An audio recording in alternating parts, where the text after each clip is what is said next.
மைனா முடிஞ்சதுக்கப்புறம் என் கால் உடைஞ்சது. கால் உடைஞ்ச உடனே கொஞ்ச நாள் 3 மாதம் பெட் ரெஸ்ட்டில் இருந்தேன். இருந்துட்டு நான் வந்து திருச்செந்தூர் கோவிலுக்கு போயிட்டு ஒரு பூஜை ஒன்று யாகம் ஒன்று பண்ண சொன்னாங்க. காலையில் போய் அங்கே எங்கள் அப்பா, அம்மா, அண்ணன், தம்பி எல்லோரும் போய் பண்ணோம். ஒரு 5:30 மணிக்கு யாகம் பண்ணும்போது திடீர்னு 2 கேரக்டர்ஸ் வந்தாங்க.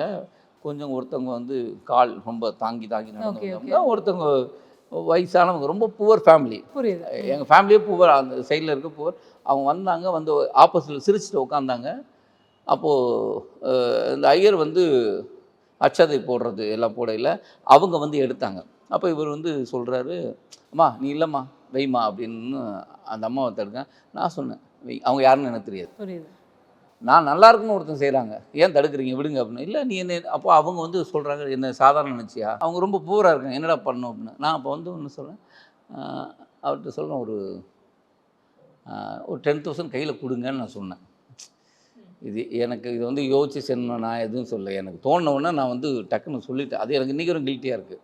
ஒரு 10,000 கொடுங்க அப்படின்னு சொன்னேன். பணம் எடுக்கிறோம், அவங்க இல்லைங்க.